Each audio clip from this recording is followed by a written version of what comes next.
이번에 강의할 부분은 곤괴 6호의 황상원길에 대하여 말씀드리기로 하겠습니다. 황상원길에 대해서 황상원길 네 글자에 대해서는 물론이려니와 여기에서는 부수적으로 점을 친다라고 하는 것이 어떠한 대상으로 점을 쳐야 하는가를 주자는 본의에서 밝혀주고 있다라는 것입니다. 바로 남계라고 하는 사람이 반역을 일으킬 적에 황상원길계를 얻었던 것입니다.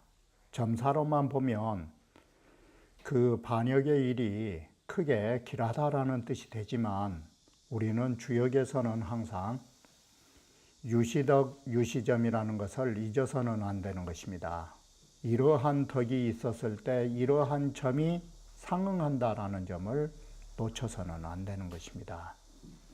황상과 같은 두 글자의 뜻을 가졌을 때 크게 길하는 것이지 황상이라는 두 글자에 반할 때에는 온길이라는 두 글자가 점사로 맞지 않다라는 점을 여기에서 특히 부각하고 있다라는 점을 주목하셔야 할 것입니다. 바로 이러한 점은 점치는 자의 가장 기본적인 자격이자 덕목을 밝혀주는 부분이라는 점을 잊어서는 안 될 것입니다. 그러면 원문을 보면서 말씀드리기로 하겠습니다. 6호가 황상이라는 것은 달리 황상이 되는 게 아니라 5라고 하는 것이 중앙의 자리이기 때문에 중앙은 색깔로 하면 황색이 나온 것입니다. 중앙토니까. 그리고 치마라 하는 것은 아래의 옷을 말하는 것입니다. 그것은 육이라고 하는 음이라는 것을 상징하는 것입니다. 그래서 황상이라는 말은 중도를 지킨 아랫사람의 신하로서의 대여를 말하는 것입니다. 여기에 치마상자가 하이라고 하는 점을 놓쳐서는 안 되는 것입니다. 그래서 건괴는 9호에서 천자 자리를 갖지만 6호는 왕위가 있는 게 아닌 것입니다. 신하로서의 중도를 지키는 것이 황상이라고 하는 것입니다. 여기는 임금 자리가 아닌 것입니다. 그래서 치마상자가 들어간 것입니다. 이처럼 황상이라는 두 글자는 중정을 지키는 신하라는 뜻이 되는 것입니다. 바로 중정을 지키는 신하가 되면 길한 데다가 먼 글자를 더 넣어줬느냐, 대길이라는 뜻으로 온자를 넣어준 것입니다. 그래서 온길이라는 말은 대길이라는 뜻이 되는 것입니다. 이건 길할 정도가 아니라 엄청나게 좋은 일이라고. 자, 이렇게 해서 황은 중색이라는 말을 해서 중자 뜻을 이제 아시겠죠. 오라는 자리죠. 그리고 상이라고 하는 것은 하식이라 해서 아랫도리를 말하는 것입니다. 6호 이음 거존하야. 6호라고 하는 것은 음으로서 오라고 하는 자리는 일단 높은 자리이기는 하는 것입니다. 그런데 이 높은 자리가 왕이냐 신하냐를 따져야 하는 것입니다. 높은 자리는 높은 자리인 것입니다. 오는 존이니까. 그런데 중순지덕이 충전의 현오해라. 중순의 덕이, 이 중순이라고 하는 것이 오를 말하는 것이고 순이라는 것은 음을 말한지 알겠죠. 그러면 중순이라는 말은 결국은 유고라는 뜻이 되죠. 이게 그 지위가 덕을 갖추게 되는 것이에요. 이게 주자가 글씨 쓰는 방법이에요. 이게 유고를 어느 측면에서 보느냐를 보고 있죠. 여기도 존이가 내내 오자 뜻이죠. 이게. 그리고 음이라는 것은 육이고, 그 육어를 가지고 이와 같이 복합적으로 해석해 나가는 것이에요. 음으로 높은 자리에 있음과 동시에 바로 육어는 중순지덕이에요. 이게 중순지덕으로, 중순지덕이 충저외의 현오해라, 내면으로 충만해 가지고 바깥으로 빛이 나니까 황색이라는 색자를 썼다 이 소리예요. 이게 빛깔이라는 것은 내면에 있었던 것이 광채를 냈다라고 생각한 거예요. 이게 황색이라는 황자 뜻이에요. 고로 기상이 여차하고, 그래서 황상이라는 것은 상이라고 한지 아시겠죠, 이제는. 그리고 그 점은 어때요? 온길이란 말을 어떻게 해석했어요? 대선지길 그러죠. 크게 선해가지고 길한 게 된다고. 아주 좋은 길이 된다 이 소리예요. 점자 덕필여시면 여기에서 우리 항상 그 말하죠. 유시덕, 유시점. 이런 덕을 가졌을 때 이러한 점이 해당되는 거라고. 그래서 덕이 반드시 이와 같으면 기점도 여겨시 으리라. 그 점도 이와 같이 대기를 하겠죠. 얘기가. 자, 그런데 여기까지가 효의 본지지요. 그런데 만약에 여기에 반할 경우에는 어떻게 될까를 말하고 있는 것입니다. 춘추전에 보면 남괴라고 하는 사람이 장차 배반을 할 적에 점을 칩니다. 그래서 서덕차요하고 주역점을 쳤는데 황상 온길계가 나온 거예요. 이게. 그러니까 이 온길이 나오니까 이번에 아주 모반한 일이 대통을 하겠다고. 그 대길이라고 한 거예요. 대길이라 한데 그 옆에서 자복 해백이라는 말이, 해백이란 사람이 그 점괘를 이건 대길이 아닙니다, 이렇게 만류를 했어요. 자복 해백이가 만류하기는 뭐란 거는 충신지 사적 각헌이와 충신의 일이란 말은 모반할란 사람한테 충신이란 말이 뭔 말이겠습니까? 이게 신하로서 충성과 믿음을 가지는 일은 이 황상온길이 됩니다. 그게 가능하지만 불연이면이란 말을 남괴한테 직접 못하니까 모반할 경우에는 이 말을 직접 할 수는 없을 거 아니에요. 이게 그러지 않을 경우에는 반드시 패한 것입니다. 이렇게 결어를 표제를 걸었죠. 이건 되는 일이고 이건 안 되는 거라고. 그럼 이제 재해석을 해야 되겠죠. 그것이 자, 충자 뜻을, 사실은 경문에는 이런 뜻은 없어요. 그런데 나름대로 또 붙여보면 돼요. 외강내원이 충야오. 자, 바깥으로 강하고 내면으로 온화한 것이 이게 충성이란 뜻입니다. 그러면 강을 양으로 보고 온을 음으로 본 것이에요. 이게 그 유고자리를 이렇게 해석할 수도 있어요. 사실은 이게 외강내원하면 이게 충인 것입니다. 그리고 화의 솔정이 시냐라. 조화로 정도대로 따르는 것이 이게 신인 것입니다. 지금 이 글은 항상 모반에다 놓고 봐야 되니까 이게, 그래서 화기로운 마음으로 정도를 따르는 것이 그 믿을신자인 것입니다. 그러므로 바로 이렇게 해서 황상온기를 본 것입니다. 이게. 그래서 황상온길이 되는 것이니 황은 중지색이하고, 여기서도 이 사람도 그렇게 해석을 해요. 황이라 하는 것은 중도의 색이라고 말하는 것이고 중앙의 색이고, 상이라는 건 하지식입니다. 그리고 이 자복해백도 보면은 바로 온기를 해석했을 때 온자를 사실은 온형리정처럼 한 글자씩 해석했어요.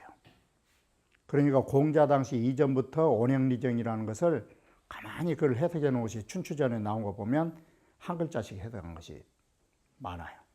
여기도 사실은 오는 선지장이란 말이 앞에서 나온 온행리정 해석한 글자하고 똑같잖아. 이게 목각만 그런 게 아니라 자복해백도 일부분적으로 해서 그런 점을 발견할 수가 있어요. 오는 선에 가장 으뜸이 되는 것입니다. 자,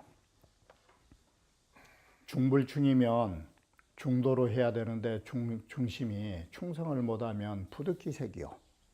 이게 그 황이란 색깔이 안 맞는 것입니다. 이게 그리고 아래에서 이 한 가지 공자지만 받들 공자 뜻으로 아래에서 윗사람을 받들지 않으면 이건 부득기식입니다. 그 치마라는 옷에 그 걸맞지 않는 것입니다. 그게 아래 치마라는 그 의미에는 맞지는 않은 것입니다. 그리고 사불선이면 여기에 원자를 해석을 해가지고 하시는 일이 불선한 일이라면 이 소리예요. 하시는 일이 불선한 일이라면 부득기극이라 그 지극함을 얻을 수 없는 것입니다. 그리고 자부역은 불가히 점험이언을 주역이라고 하는 것은 험한 일을 점칠 수 없다라는 말이 여러분의 험할음자가 가장 쉬운 게 중용 제14장이에요. 군자는 거의 사명하고 군자라고 하는 것은 평이한데 거하면서 1000명을 기다리는 법이요 그랬잖아. 이것이. 근데 소위는 거기에다 먼 글자로 썼어요. 소위는 딱 이렇게 써놨잖아요. 소위는 꼭 하는 집마다 험난한 일을 행하면서 요행수를 바란다고. 이 말이 여기에서 말하는 험한 것을 점쳤다 소리가 지금 모반하는 일은 소인 행엄지사 아닙니까? 이게 중용의 의미하고 같은 거예요. 그러면 주역점은 어떤 것이냐? 결론이 앞서에서 말씀드렸듯이 이 주역점이라고 하는 것은 복이 군자점이오가 나온 것이에요. 그래서 주역점이라고 하는 것은 군자를 위한 점을 한 거예요. 군자를 위한 점이라는 말은 뭔 말이냐면 항상 평이한 우리가 올바른 일에 있으면서 점을 치는 것이지 불이 소인점이라 소인들의 일을 점치는 게 아니라 바로 이 말이 소인들의 일을 점칠 수 있는 게 아니란 소리가 뭔 소리예요? 이처럼 험한 일이나 옳지 못한 일을 점치는 법이 아니다 말을 이 자복 해백이 입에서도 나오고 있잖아요. 지금 여기가 주역이라는 것은 불가히 점험이라는 소리가 그 소리예요. 험난한 소인배들의 일을 점치려고 주역이 생겨난 게 아니에요. 옳은 일 하자고 점을 친 거지. 그런 것인데 삼자유고라니 세 가지가 다 없습니다. 지금 중이라는 글자도 안 맞고 치마상자도 안 맞고 온이라는 글자도 안 맞습니다. 이 소리잖아요. 그 자복 해백이의 글풀이는 어떻게 해놓은 거는 황상 온자에서 끄는 거예요. 이게 바로 황상으로 하면 온 가장 선한 일이니 그러면 길하다 이런 식으로 해석한 거예요. 대기를 뜻이 아니고 지금 이렇게 해서 삼자를 본 거 아니에요. 자복 해백이건 이게가 그런데 이 세 가지가 다 없습니다. 중자도 없고 아랫사람으로도 없고 그렇다고 으뜸원자에 선이라는 것도 없습니다. 그러니 수당이나 미하라 그 시초는 비록 이 점괘를 당했단 말은 이 점괘를 만났지만 이 말이죠. 이게 이 점괘를 뽑았지만 그건 여기에서 말한 점이 아닙니다. 이렇게 했어요. 그래 만류를 했는데 후에 남계가 과연 모반했다가 패했어요. 그래 놓고 남계가 후에 한 말이 뭔 말인지 알아요? 황상도 역으로다. 황상이라고 하는 것이 점괘가 좋더니 또한 그건 말짱 거짓말이라고. 이 황상 요구가 여기서 남계 입에서 나온 거예요. 황상도 또한 그 그릇된 거라고. 이 그릇됐다 소리가 그 점 엉터리라고. 자기가 이제 엄한 일 해놓고 막판에 그 후회를 한 말이 여기에 해당된 것입니다. 여기는 나오지 않았지만 황상여고로다라는 탄식이 이 남계 입에서 나온 것이에요. 모반에 실패하고.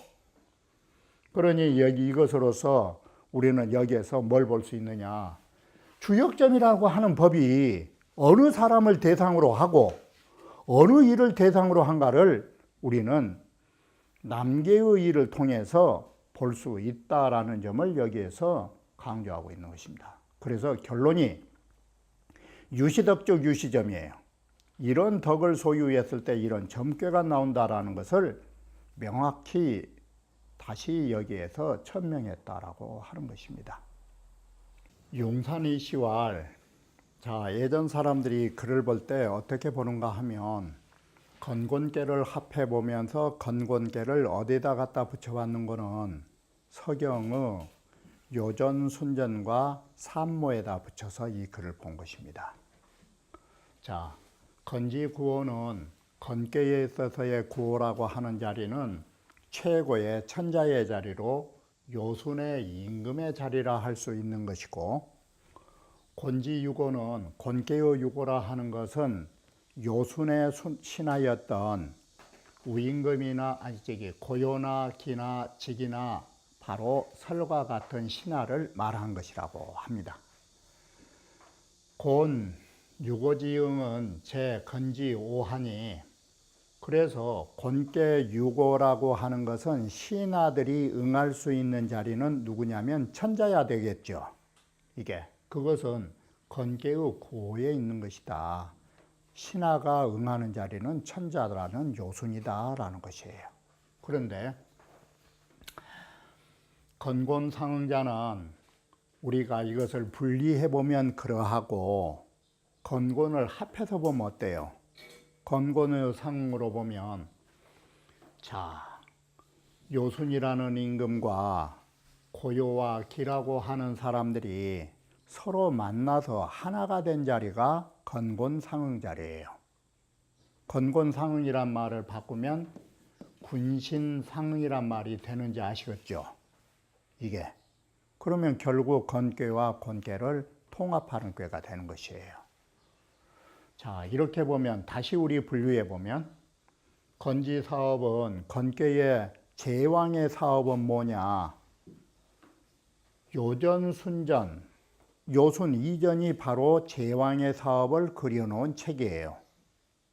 그리고 곤계의 사업이라 하는 것은 어디에 해당되냐면 대우모, 바로 고요모, 익직, 이 삼전의 산모에 해당되는 것이에요.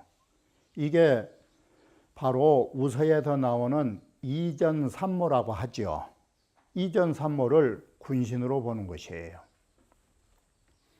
그래서 합전모란 말은 이전과 산모를 종합하여 보면 바로 군신상응이 나오니까 뭐가 돼요? 임금으로서는 요순과 신하로서는 고요와 기의 사업들을 볼 수 있다는 것이에요. 서경을 보면. 그리고 건곤이계를 종합하여 보면 바로 군신에 서로 하나가 되어 짝하여 상응하는 것을 우리는 볼 수 있다라고 하는 것입니다. 이렇게 해서 우리는 곤계만 보지 마시고 다시 건계와 종합하여 볼 경우에는 이전 산모와 배대해서 볼 수 있다라는 것을 알 수 있는 것입니다. 상활 황상온길은 문제중야라. 황상온길이라 하는 것은 이 황자에가 문이 있는 거예요. 이게 아름다움이. 이 아름다움이 그 가운데에 간직되어 있는 것이니라라고. 그래서 문제중이 현어외하라. 아름다운 그 문장의 덕이 내면으로 충만하다 보니까 바깥으로 이렇게 빛이 나서 황색이 나왔다라고 하는 것이에요. 내면에 있었을 때는 바로 중도라는 것만 있었겠죠. 그것이 바깥으로 튀어나오면서 황색이 되었겠죠. 이렇게 해서 황상온기를 문제중이라고, 내면에 이런 문덕이 충만되어 있기 때문이다라고 하는 것입니다. 상륙은 용전우야하니라고 해서 이 용이라고 하는 것은 양을 말하는 것입니다. 용은. 그런데 왜 갑자기 여기에 용이 나왔느냐? 상륙이라고 하는 것은 아시는 바와 같이 모든 음에 다 한 자리에 있다 보니까 이 여자가 극성하면 남자가 없는 것처럼 보이잖아요. 아무리 음이 극성해도 양은 존재하는 것이에요. 그걸 말하려고 여기에 용자를 쓰는 것이에요. 이렇게 음의 기세가 최고도까지 오니까 그 여자가 가만히 있겠어? 한바탕 하는 거지. 기세가 넘친데 어떻게 참고 있어 이게. 그래서 한바탕 들은 어디요?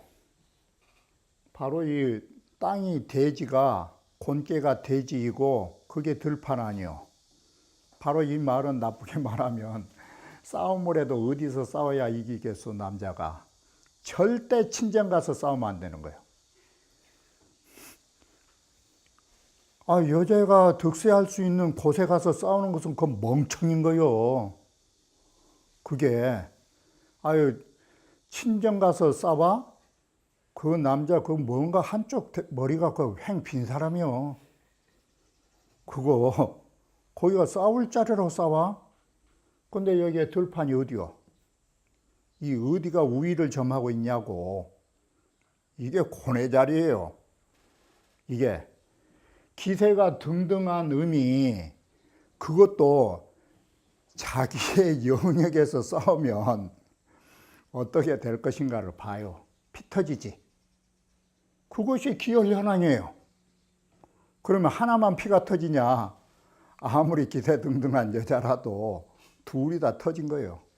그래서 그 피 색깔이 양의 색깔은 그야말로 현으로 나올 것이고 음의 색깔은 이제 황으로 나와서 천현지황 아니요. 이게 그 추구에 나오듯이 천지현황 아니요.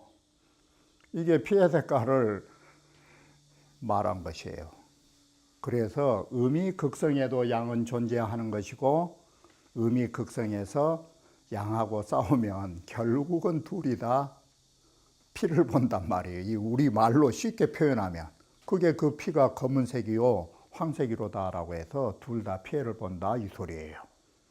이게 음성지 극아야 이 극자 인자 뜻 알겠죠? 이 극자가 상자 뜻 아니요. 이게 최고 자리 갔으니까 그 음이란 건 6이고 이 6이라는 음이 성대에서 극처까지 갔으니까 이게 상을 간 거예요. 그래가지고 지여 양쟁하야 양으로 더불어 싸움한다라는 것이 이 용이 양 아니요. 이게 용으로 더불어 양으로 더불어 싸워가지고 양패가 뭐요? 양패가 둘이 다 패배했다가 피를 본 거 아니요. 그 피가 검은색이요 황색이로다. 그것이 양패 우상이에요. 두 사람 다 패해가지고 모두 상처를 입게 된 것을 거기 지경까지 이르렀나니 이 말이지 이게. 그러니까 이거 그 절대 친정 가서는 꼬리를 내리고 가만히 있을 일이지 거기서 숨만 잘못셔도 그 사부들은 멍청한 놈인 거요. 그게 바로 그래서 그 상이 이와 같다라는 거예요. 그래 점자가 여시적 점친자가 이와 같으면 바로 점친자가 이와 같단 말은 뭔 말인지 알겠죠? 기세가 등등한 여자가 한판 붙을라 치면 이 소리 아니요. 그러면 그 흉함도 이렇게 둘이 다 이렇게 된다라는 말을 이렇게 썼잖아 이게. 근데 이것이 사서 같은데 이런 말이 나오겠어? 이건 주역이 서민을 위한 일이기 때문에 나온 거예요. 이게. 아예 사서 삼경에 사서에 이런 말 나왔냐고. 여자가 기세가 등등해갖고 남편하고 한바탕 붙었다? 그런 말은 찾아볼 수도 없어요. 이게 주역의 특성이에요. 운봉어 시왈 초상 취상은 초효와 상효에서 상을 취한 것은 정말 소인의 정상이 무엇인가를 보여주고 있는 것이다. 자, 항상 우리는 이렇게 선표 앞에는 이렇게 어떤 표제를 걸어 놓으면 뒤에서는 이것을 다시 재해석하고 있죠. 문장 구조의 방법이. 딱 면제를 걸어서 귀납법처럼 이걸 명제를 걸어 놓으면 뒤에는 해석을 한 거예요. 그럼 소인의 정사에 나타났다는 게 뭐냐? 겸빙지라고 하는 것은 이게 겸빙이라는 이 겸빙이 여기 와서 뭘로 나타났냐 이 소리예요. 초요에서의 겸빙이란 두꺼운 얼음이 앞으로 다가올 것이다 라고 하는 것이 다른 게 아니에요. 용전우야가 겸빙의 화예요. 사실은 음이 처음 시작해 가지고 나중에는 극성을 부려 가지고 용전우야 하는 것이 겸빙처 아니요. 이게 용전우야의 화를 그 처음부터 막으려는 데 목적을 두고 겸빙이 이르느니 나중에 여자가 기세가 등등하게 될 것이라니 미리미리 눈치 보고 잘하라고. 그 말하고 같은 거예요. 이게. 그리고 왈 용전우야라고 하는 것은 뭐 다른 말 아니에요. 이건 겸빙이 그 종착지에 이렇게 된 것을 이게 보여주고 있다라는 것이에요. 글자가 다르지만 이렇게 해서 음의 시작으로부터 음의 종착이 무엇인가를 보여주고 있다 이렇게 되는 것이에요. 상활 용전우야는 기도궁야라. 이것이 어떻게 보면 친정에 가서 남편하고 싸울 정도가 됐다? 그거 끝난 것이에요. 거울이 깨져가지고 파경은 불부조로 깨진 거울은 다시 비춰볼 수 없는 지경에 간 거예요. 그것이 그 도가 다한 것이에요. 이게. 바로 이걸 잘 아셔야 돼요. 이게. 우리 그 말이 그런 거 아니요. 파경은 불부조하고 거울이 한번 깨져버리면 다시는 비칠 수 없는 것이고, 이게 낙하면 불상지라 이 꽃잎이 떨어지면 다시는 나무 가지 위로 올라갈 수가 없는 거라고. 이게 한번 떨어진 꽃잎은 다시 그 나무 가지에 올라가도 꽃 피울 수가 없는 것이요. 이게 다한 자리요. 이게 우몽어시왈 곤계의 육효는 모두 신하인데 하계의 위에 왕유군이라고 왕의 그 왕이라고 말하는 것은 혹종왕사라고 말했잖아요. 그것은 임금이 있음을 말해주는 것이고 육효가 모두 음인데 최고 곤계의 상계의 상육에서 용이란 말을 썼잖아. 이게 음인데 거기는 음 속에도 아무리 음이 극성을 해도 양이 있다라는 걸 보여주려고 용자 쓴 것이에요. 이게 쉽게 말하면 부인이 기세가 등등해서 내주장을 해도 문열이 같은 남편이 있긴 있는 것이에요. 그게 내면에는. 불언 음이 여기에 용전우야 말할 때 음을 말한 적이 없잖아요. 음을 말하지 않고 양으로 더불어 싸운다고 할 적에 용전우야라고 말한 이유가 바로 양이 있음을 밝히려는데 목적을 두는 것이에요. 기혈이 현황이라고 하는 것이 양패구상인데 둘이 다 패배해서 이게 모두 상처를 입은 것인데 음수, 극성이나 음이라는 것이 비록 아무리 극성해서 기세가 등등해도 기능, 독, 상량제야 어찌 능히 홀로 양만 상할 것이냐. 바로 이것이 뭔 말이냐면 서로 파경이 오면 남자만 호라비가 된 게 아니라 여자도 과부가 된 것이에요. 쉽게 표현하면. 자, 그 이상은 말할 부분이 아니니까 더 이상 말은 않지만 이렇게 해서 둘이 다 상처를 입게 된다라고 하는 것입니다.